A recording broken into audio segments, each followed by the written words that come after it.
안녕하세요. 예,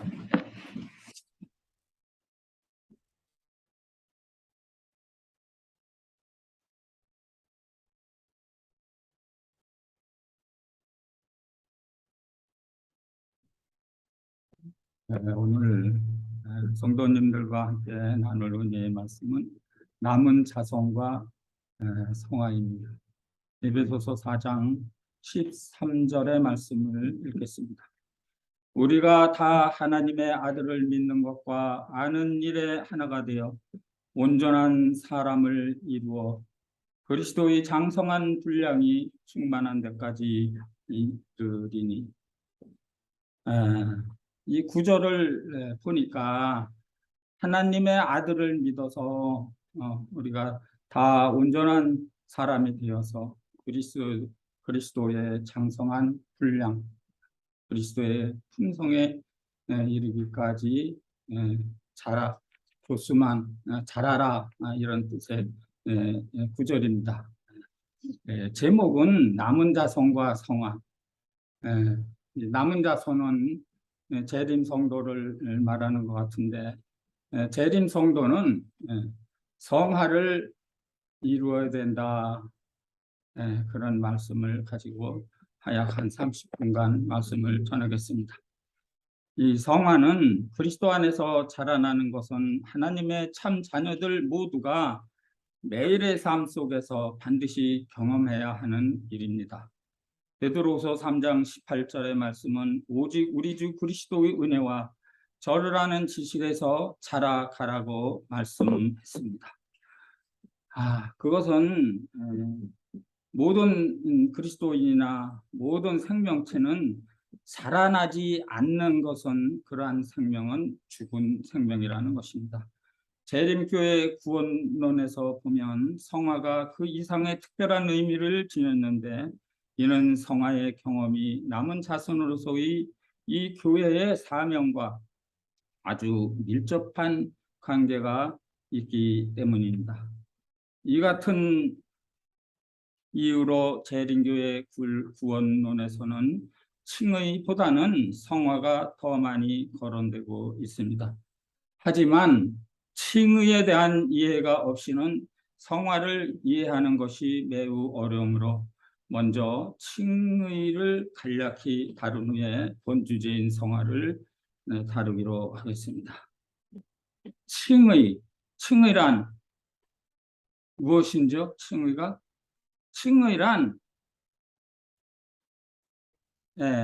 하나님께서 의롭다 하심을 우리에게 부여하는 겁니다. 그러한 여김을 받는 것입니다. 칭의를 의롭다 하심을 회개한 죄인을 위한 하나님의 첫 번째 구원 행위입니다. 이 칭의를 의롭다 하심을 얻지 못하면은 그냥 죄인으로 살아 있기 때문에 하나님께서 첫 번째 구원 행위로 칭의를 부여하는 것입니다. 이는 또한 죄인에 대한 하나님의 전체 구원 사역의 기초이기도 합니다. 성경은 죄인이 그리스도를 개인의 구조로 영접할 때 그리스도 예수 안에 있는 구속으로 말미암아 하나님의 은혜로 값없이 의롭다 하심을 얻게 된다고 로마서 3장 24절에서 말씀하고 있습니다.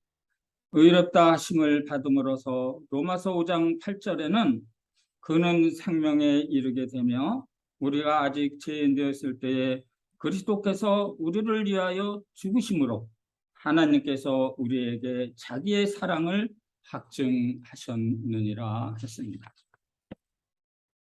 디도서 3장 7절에 또한 영생의 소망에 따라 후사가 된다고 했습니다.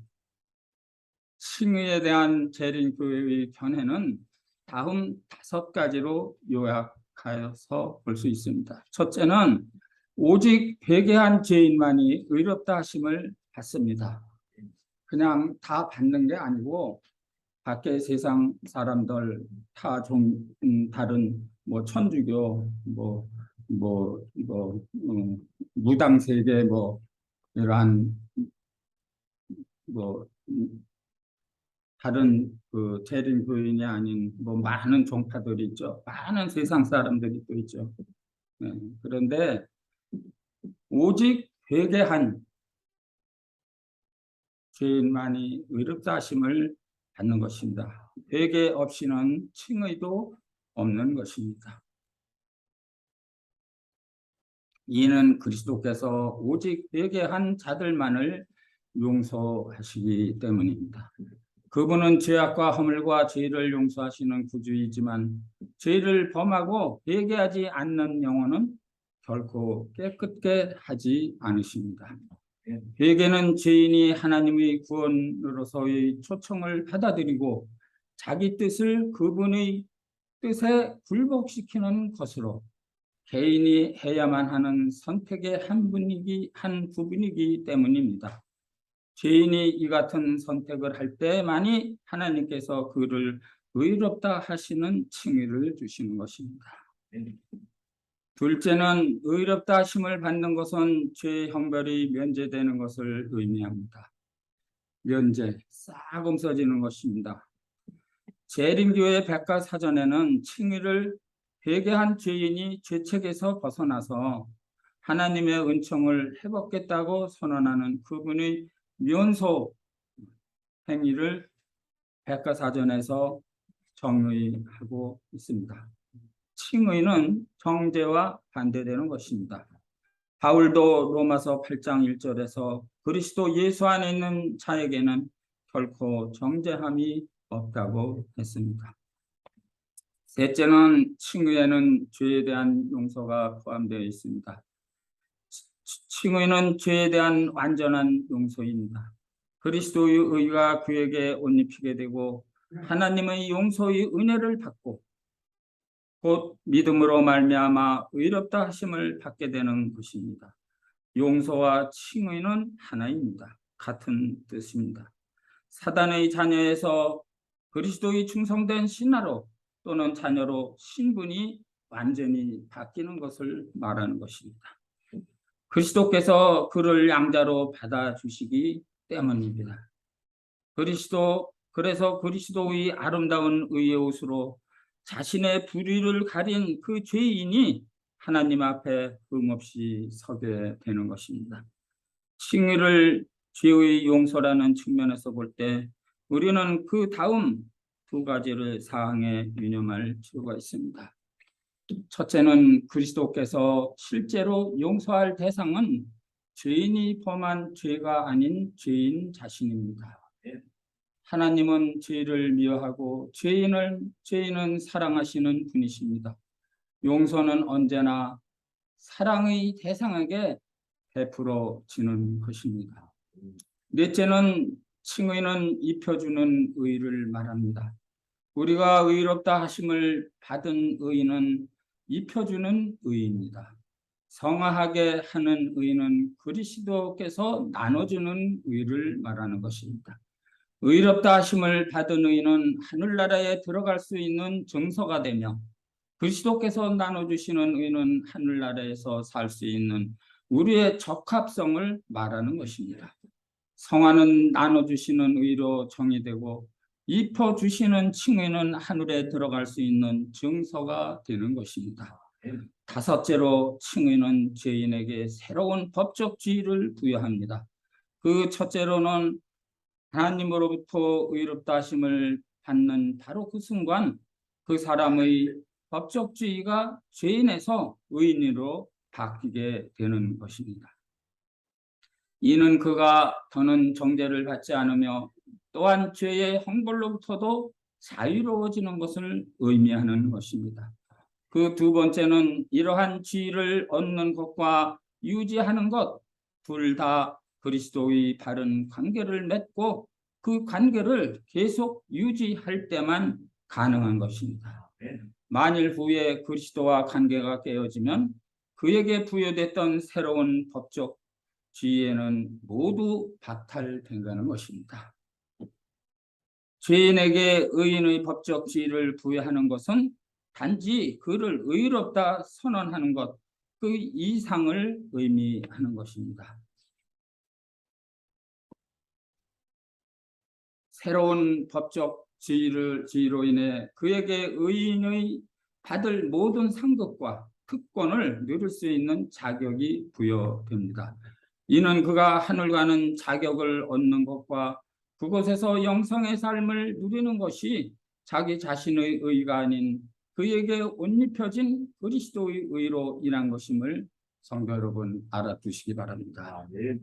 믿음으로 말미암는 의에 대한 재림 그의 이해에 대해서 말씀드리겠습니다. 대부분 복음주의 그리스도인들은 믿음으로 말미암는 의를 다룰 때 성화보다 칭의를 훨씬 더 많이 강조하고 있습니다. 그들은 일반적 믿음으로 말미암는 의와 믿음으로 말미암는 칭의를 별 구별 없이 사용합니다. 하지만 재림교회 구원론에서는 칭의와 성화 둘 모두가 같이 강조되고 있습니다. 제7일 안식일 재림교회는 의롭다 하심을 경험한 사람은 예수 그리스도의 은혜와 절하라는 지식에서 자라갈 수밖에 없다고 베드로서 3장 18절의 말씀을 믿고 있습니다. 칭의는 그리스도인의 발을 구원의 길로 들여놓는 것이며 성화는 그리스도 안에서 믿음으로 말미암아 의롭다 하심을 경험한 이 세대를 본받지 않고 마음을 새롭게 함으로 변화를 받아 자신에 대한 하나님의 선하시고 기뻐하시고 온전한 뜻이 무엇인지 분별하여 이것을 자신의 삶에 적용하게 된다고 로마서 12장 1절로 2절에서 말씀하고 있습니다. 칭의는 그 자체로 매우 아주 중요합니다. 하지만 우리의 삶에서 성화의 경험이 없다면 칭의는 아무 의미가 또 없는 것입니다. 하나님으로부터 의롭다 하심을 받은 사람이 성화를 경험하지 않는 것은 불가능한 것입니다. 성화를 경험하지 않는 사람은 칭의와 회심을 경험한 적이 전혀 없는 사람이라고 결론 지어도 된다고 보겠습니다. 칭의 없이는 성화가 올 수 없는 것처럼 성화로 이어지지 않는 칭의는 그 존재할 수 없습니다. 이처럼 재림교회 구원론에서는 칭의와 성화가 매우 중요한 요소로 자리 잡고 있음을 말씀드리고 있습니다. 물 좀 먹겠습니다. 당뇨가 있다 보니까 입이 마릅니다. 죄송합니다.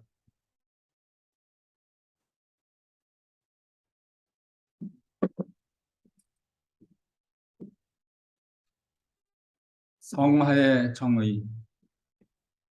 성화는 칭의하는 대조적으로 회심에 이어서 평생에 걸쳐서 계속되는 품성 개발의 과정입니다.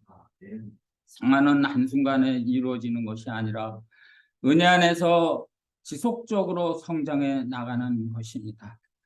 한평생 이루어 나가는 것입니다. 씨앗이 발하는 것은 영적 생활의 시작을 나타내고 곡식이 자라는 것은 그리스도의 성장에 대한 아름다운 표상입니다. 영적 세계에서도 자라남이 없이는 생명이 있을 수 없습니다. 식물은 자라나지 않으면 죽게 됩니다. 식물은 자라는 소리도 없고 눈에 띄지도 않으나 끊임없이 계속하여 자라는 것처럼 그리스도인의 생애의 발전도 이와 같습니다. 성화는 일생을 통하여 이루어지는 사업입니다. 이제 재림교회의 이해를 정리하여 보겠습니다. 첫째로 성화는 평생 지속하는 영적 성장의 과정입니다. 칭의와 회심은 순간적 경험들이지만 성화는 계속 이어지는 경험입니다. 성화의 경험은 우리가 살아있는 동안에는 중단 없이 계속 이어지는 것입니다. 다만 그것은 오직 칭의와 회심을 경험한 사람들에게만 속하는 것입니다.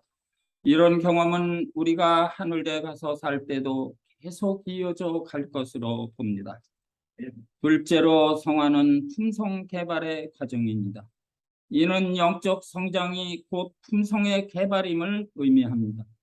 품성 개발은 품성 변화와는 그 개념이 다른 것입니다. 변화는 본질 자체가 바뀌는 것이지만 개발은 본질을 유지하면서 그 가운데서 성장하는 것을 의미하기 때문입니다. 만일 원숭이가 사람이 된다면 그것은 개발이 아닌 변화인 것입니다. 죄인이 의인으로 바뀌는 것도 그와 같은 것입니다. 이 같은 변화는 회심의 순간에 일어나는 것이지 성화의 과정을 통해서 일어나는 것은 아닙니다. 죄인이 의인이 되는 것은 그 존재의 본질, 곧 그가 소유하고 있는 영적 생명의 질 자체가 바뀌는 것입니다.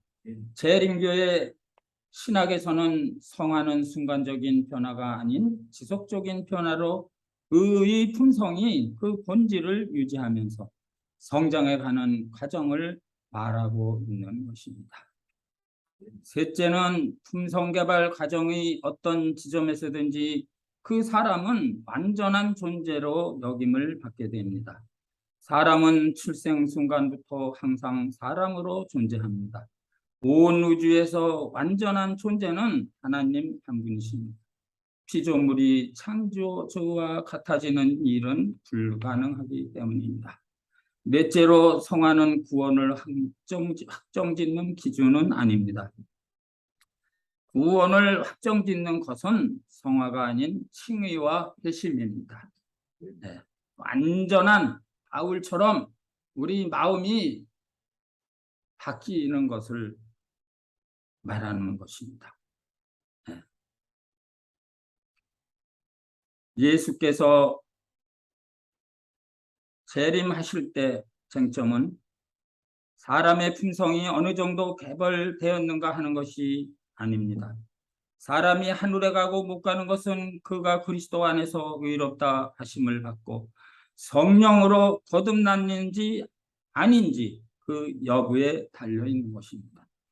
재림교인 중에는 성화를 통해 완전한 품성을 형성한 사람들만 마지막 심판에서 무죄 선고를 받고 하늘로 올림을 받는다고 주장하는 사람들도 있습니다마는, 하지만 우리는 그 시도 외에는 그 누구도 하늘 법정에서 무죄하다는, 죄가 없다는 선고를 받을 수 없는 사실을 깨달으셔야 합니다.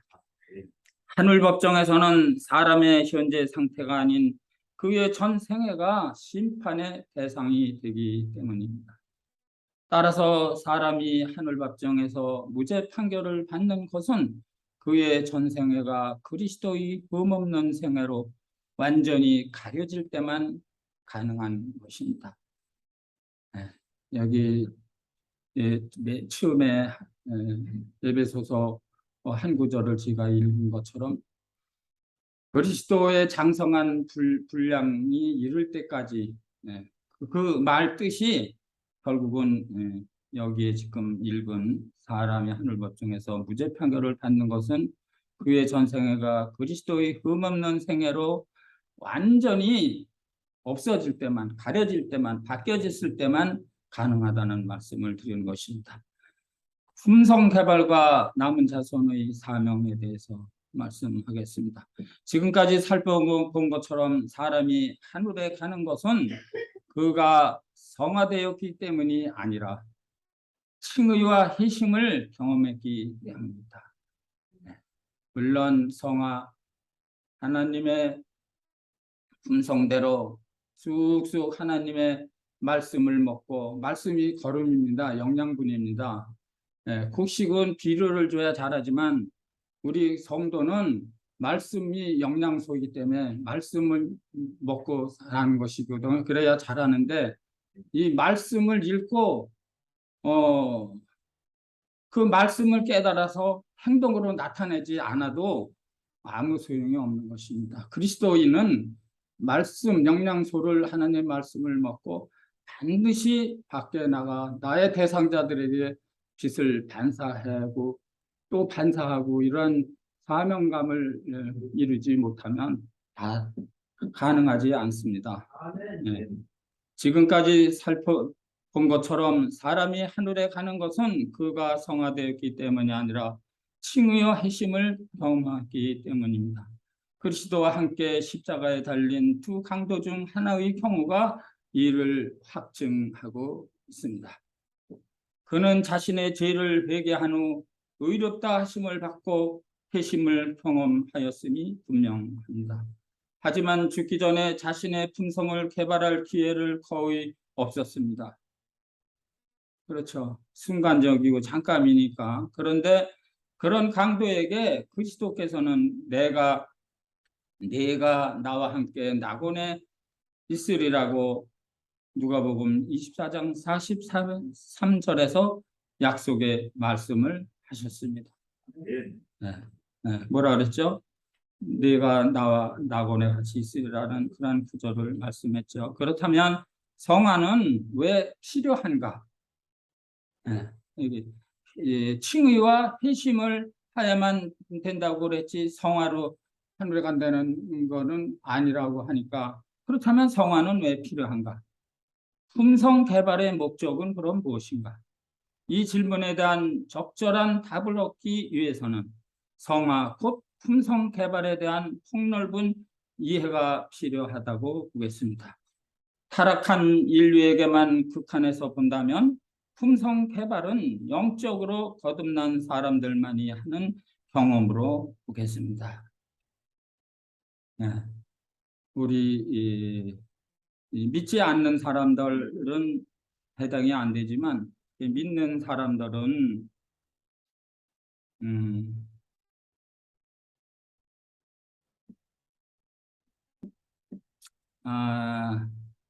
타락한 인류에게만 국한해서 본다면 품성 개발은 영적으로 거듭난 우리 재림 성도들이죠. 거듭난 사람들만이 하는 경험으로 보겠습니다. 하지만 적용의 목적의 폭을 확대하여 생각해 보면 품성 개발은 거듭난 죄인들뿐만 아니라 온 우주의 타락하지 않은 모든 지적 존재들도 그들의 삶 속에서 경험하는 영적 성장의 과정이라고 볼 수 있습니다. 타락 전 아담의 삶과 타락하지 않은 인성을 가지고 이 땅에 오신 그리스도의 삶에서 이루어진 품성 개발이 이를 증명해 주고 있기 때문입니다. 품성 개발과 마지막 남은 자손, 선악의 대쟁투 관점에서 볼 때 남은 자손에게 부여된 사명은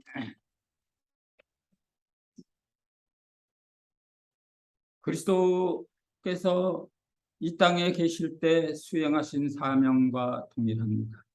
그 사명은 온 우주 앞에서 하나님의 성품과 그분의 율법을 옹호하는 것입니다.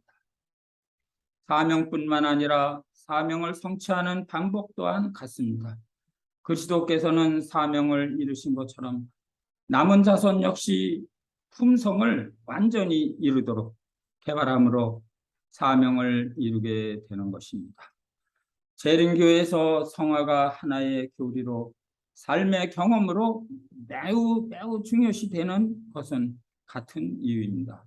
예수께서는 너희는 너의 빛을 사람 앞에 비추게 하여 저해로 너의 착한 행실을 보고 하늘에 계신 너의 아버지께 영광을 돌리게 하라고 마태복음 15장에서 말씀하고 있습니다.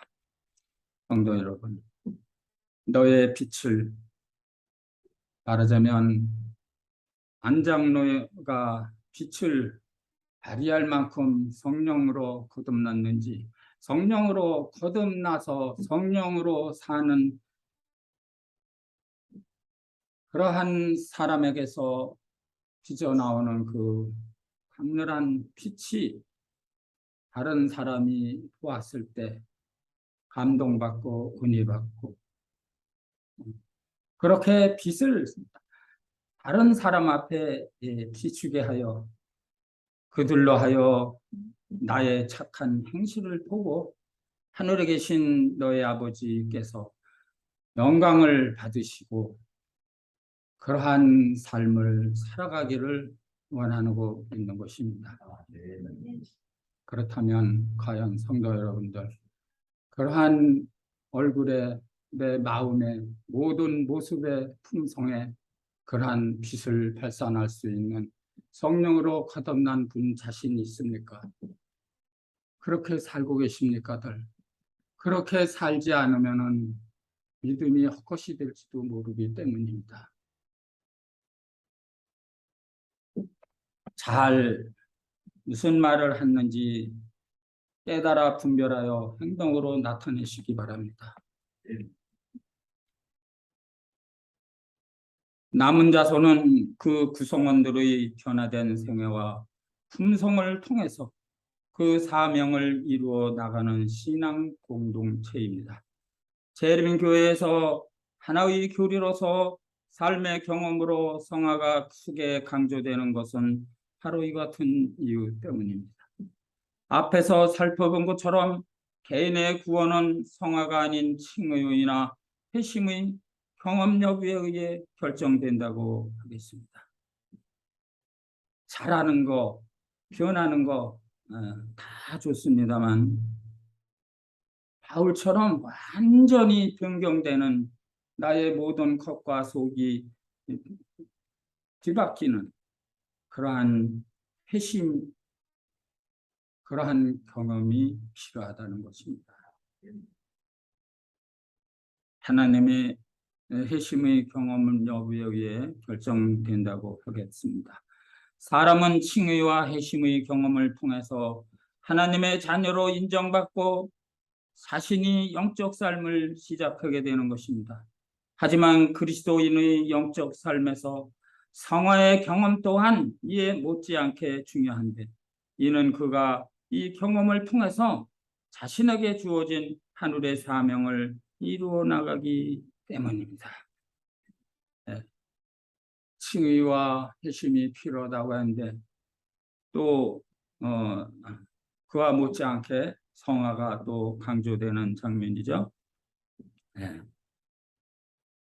구원을 받고 하나님의 자녀가 되는 일과 하나님의 자녀로서 그분이 위탁하신 사명을 수행하는 일, 이 두 가지는 그리스도인의 삶 속에서 결코 서로 분리될 수 없는 핵심이고 요소입니다. 또한 사명입니다. 또한 그렇게 해야만 여러분은 하늘에 계시는 아버지의 얼굴을 볼 수 있습니다. 하나님 아버지 보신 분 없죠? 이 두 가지를 다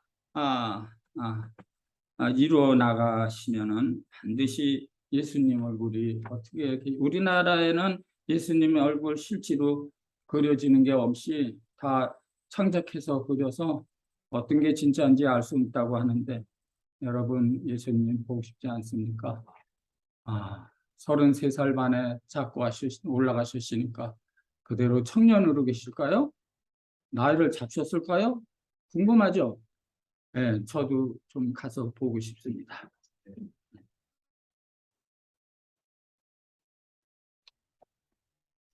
남은 자손으로서의 재림교회의 정체성은 마지막 시대에 하나님께서 이 교회에 위탁하신 사명을 이루는 일에 달려 있습니다. 이 사명은 성화, 곧 품성 개발을 통해서 이루어지게 되는 것입니다. 이처럼 재림교회에서는 성화에 대한 이해와 그 실제 경험이 이 교회의 정체성에 대한 이해와 불가분의 관계를 맺고 있습니다. 따라서 재림교회 성도들에게 있어서 성화는 하나님의 택한 백성인 남은 자손으로서의 삶 그 자체인 것을 말하는 것입니다. 우리의 남은 자손의 삶은 이 말씀대로 사는 것입니다. 우리는 인간으로서 사는 것이 아니고 말씀으로서 영적으로 살아가는 것을 의미합니다. 내가 오늘 아침에 장로님을 패가지고 와야 되는데 그 사탄이 끼어들어서 김포 낮은 교다리까지 왔다가 깜빡 잊고 생각이 나서 되돌아가서 모시고 왔습니다. 그래서 저희가 생각하기를 내가 아직도 사탄의 노름에 세상적으로 영적으로 살질 못하고 내가 아침에 전화 받고 장로님을 모시고 와야겠다 하는 생각을 잊지 않았다면 제가 kim포까지 놔줘야 않았겠죠. 그런데 세상적으로 삶이 강하다 보니까 깜빡 잊고 영적인 그러한 삶에서 세상 사탄의 그러한 사탄이 시키는 것 같이 장로님 모시러 안 가고 그냥 쭉 김포교회로 나오지 않았습니까? 네. 참 부족한 사람입니다.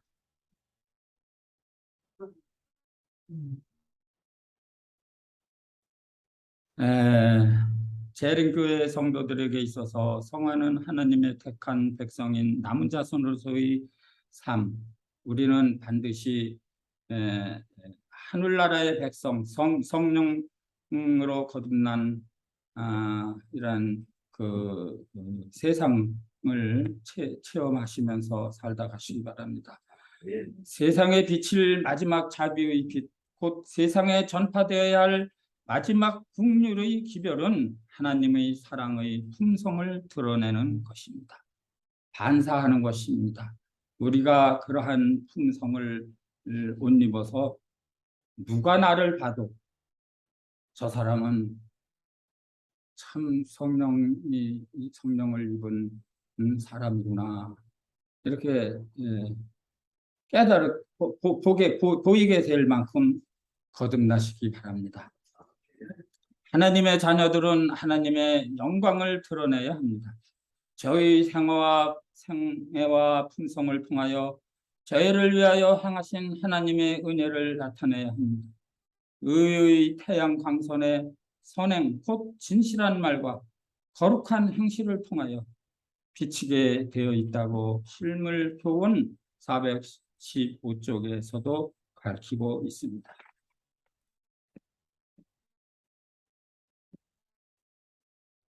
하나님께서는 의인을 위하여 천국을 만드시고 죄인을 위하여 지옥을 만드셨습니다. 의인은 하나님의 계명, 즉 율법을 다 지키는 사람을 말합니다.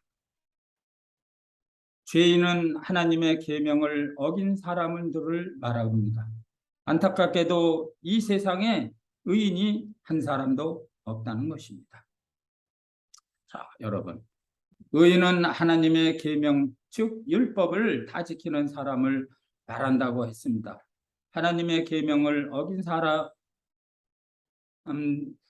아니라 하나님의 계명 율법을 다 지키는 사람이라고 했는데 안타깝게도 이 세상에 의인은 한 사람도 없다고 했습니다. 그렇다면 우리가 어떻게 하죠? 성경에 기록된 바 의인은 없나니 하나도 없다고 로마서 3장 10절에서 말씀하고 있습니다. 이 세상 모든 사람이 다 지옥에 던져지고 천국에 갈 사람도 하나도 없다는 뜻입니다. 참으로 안타까운 일이 아닐 수 없습니다. 그래서 의인이 아니라도 갈 수 있게끔 죄인을 하나님께서 의인으로 칭하셨다는 뜻입니다. 의롭다 하심을 얻는 혹은 의로 여기심을 받은 사람은 즉 우리들은 천국에 들어가는 특단의 조치를 취하셨던 것입니다. 그러한 칭의를 우리가 받지 못하면 안 되죠. 하나님께서는 의롭다 칭을 받는 사람은 세상에 하나도 없다는 것을 이미 아시고 여러분들을 구원하기 위해서 의롭다 하는 칭의를 주신 것입니다. 이런 때는 참 아멘이나 박수가 나와야 됩니다. 여러분을 하늘나라에 갈 수 있도록 도와주셨는데 아버지께서 아무 반응이 없으십니까?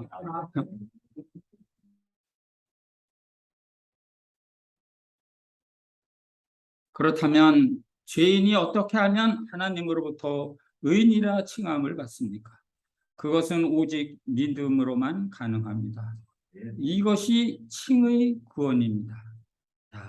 믿음으로만 믿지 않는 백성은 이러한 하나님의 칭의를 받을 수가 없죠. 네, 그래서 이 전도를 하고 교인을 만들려고 애를 쓰는 겁니다. 요한복음 5장 24절에 내가 진실로 너에게 이르노니 내 말을 듣고 또 나 보내신 이를 믿는 자는 영생을 얻었고 심판에 이르지 아니하나니, 심판을 받지 않게 한다죠. 사망에서 생명으로 옮겼다고 했습니다. 성하란 신자들이 그리스도와 연합이 된 결과로 발생하는 것입니다. 그리스도와 연합. 신자들이 실제로 이루는 성화는 점진적으로 이루어지는 되는데, 이루어져 가는데, 성경은 신자들이 성화를 이루어 가도록 늘 권면하거나 명령하고 있습니다. 그런데 성화는 논리적으로 자신의 믿음의 성장 이상을 이룰 수는 없습니다. 네. 내 자신의 믿음의 성장 이상을 여러분이 지금 갖고 있는 믿음과 모든 그 품성의 그 이상의 으로 자랄 수 없다는 것입니다. 그래서 사람에 따라서는 믿음의 성장과 성화를 같은 것으로 보기도 합니다. 어떤 사람이 성화의 촉진을 위해서 기도를 한다면 그 사람은 실제적으로 자신의 믿음을 성장을 위해서 기도하는 것과 같다고 볼 수 있습니다. 성화란 믿음의 성장과 같이 가기 때문입니다. 내 갖고 있는 품성 믿음과 그 분량만큼 성장한 것입니다. 더 크지도 않고 더 작지도 않고. 그러니까 여러분들 자신이 생각해 보면 내가 어디만큼 자랐을까 가늠이 가실 겁니다. 내가 가슴에 손을 얹고 나는 그리스도를 얼마나 사랑하나, 나는 과거와 지금과의 내 자란 것이 얼마나 될까, 그러한 분량을 잴 수 있습니다. 여러분들의 믿음을 자신이 알고 있기 때문이죠. 네. 믿음이라는 것은 두 가지 측면을 가지고 있다고 봅니다. 첫째, 하나님이 각 사람에게 나눠주신 믿음의 분량이 있습니다. 둘째로, 신자가 자신의 믿음의 성장을 위해 노력하거나 헌신하는 것에 따라서 자라는 측면이 있습니다. 우리 믿음만큼 자랍니다. 더 이상 자라지 않죠. 하나님의 말씀을 양식으로 먹고 하면 자란다고 했는데, 근데 이제 곡식은 거름 주는 만큼 자라고 열매도 맺고 과수도 따고 그러는데, 사람은 하나님의 말씀이 양식이고 영양소이기 때문에 말씀을 먹고 자란다고 하는데, 그 말씀을 먹고 드러내지 않으면, 나타내지 않으면, 행동으로 이어지지 않으면 아무 소용이 없는 것입니다. 그러니까 말씀, 양식을 먹고 그거를 깨달아서 반드시 하루에 한두 가지, 많이 할수록 좋죠. 선행을 하셔야 된다는 그런 말씀입니다. 그러므로 진지하고 진실하게 그런 기도를 할 때 하나님은 들어주시거나 믿음의 성장을 이루도록 인도하여 주실 가능성이 있다고 생각합니다.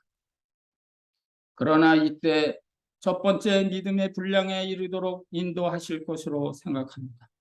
로마서 12장 3절에 보면 내게 주신 은혜의 말씀에 말미암아 하나님의 각 사람에게 말하노니 마땅히 생각할 그 이상의 생각을 품지 말고 오직 하나님께서 각 사람에게 나누어 주신 믿음의 분량대로 지혜롭게 생각하라고 말씀했습니다. 마태복음 5장 48절에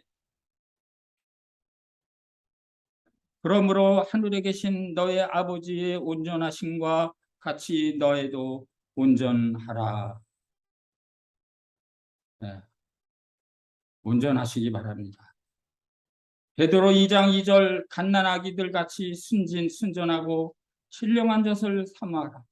이는 그로 말미암아 너희로 구원에 이르도록 자라게 하려 함이라. 자, 갓난아기처럼 순전하고 신령한 젖을 삼아. 여러분, 처음 예수를 만나고 또 침례를 받고 울지 않은 사람이 있습니까? 그렇게 감동의 시간을 경험한 그러한 것이 결국은 갓난아기들 같이 순전하고 신령한 젖을 삼아라는 그 경험이 여러분 예수를 경험하고 침례를 받고 무릎을 꿇고 한없이 울은 경험이 있다고 보면 반드시 이러한 마태복음 4장 5장 48절 베드로 전서 2장 2절에 있는 말씀처럼 순전하고 그러한 경험을 하시기 바랍니다. 네, 끝으로 바울께서 구원의 서정을 다시 단계로 언급한 말씀을 끝으로 말씀을 마치겠습니다. 사도 바울은 첫 번째 예지, 두 번째 예정, 세 번째 소명, 네 번째 칭의, 다섯 번째 영화 이렇게 다섯 단계로 언급했는데 이것이 예지는 미리 아신다는 것을 말하는 것입니다. 예정은 미리 정하셨다는 미리 다 알고 정하셨다. 소명 우리를 성도로 부르신다는 말씀입니다. 칭의 의롭다 하심을 여긴다. 영화 우리를 영화롭게 하신다는 뜻입니다. 또 칭의란 하나님이 우리의 믿음을 보시고 의롭지도 않은 우리의 죄인을 의롭다 칭하시는 것입니다. 우리는 의롭다 하심을 얻은 성도들입니다. 로마서 3장 8절에 그러므로 사람이 의롭다 하심을 얻는 것은 율법의 행위에 있지 않고 믿음으로 되는 줄 알미라고 말했습니다. 성화란 신자들이 그리스도와 연합된 결과로 발생하는 것입니다. 나 자신의 믿음의 성장 이상으로 성화를 이룰 수는 없습니다. 나의 믿음이 좋으면 좋은 만큼 성장하게 되며 성장하는 만큼 성화되는 것입니다. 성장과 성화는 함께 가는 것이기 때문에 여러분 우리는 칭의는 얻었지만 의롭다 하심을 받았지만 성장하는 과정입니다. 계속적으로 도태되거나 자라지 않으면 죽는 것입니다. 이 상태에서 자라지 않으면 죽은 생명입니다. 영원히 죽는 것입니다. 자꾸 거듭나고 자라야 되기 때문에 이 세상에서 세상적인 생명이 끝나는 날까지 말씀대로 성장하셔서 만나고 싶은 사람들 예수님, 조상님들 다 만나시기 바라면서 말씀을 드리겠습니다. 네. 이제는 우리 주 예수 그리스도의 무한하신 은혜와 하나님의 사랑과 성령의 감동하시는 역사가 부활의 신앙을 가지고 세상을 향해 나아가는 모든 성도와 그 가정을 위해 이제부터 영원까지 함께 하시기를 축원하옵나이다. 아멘.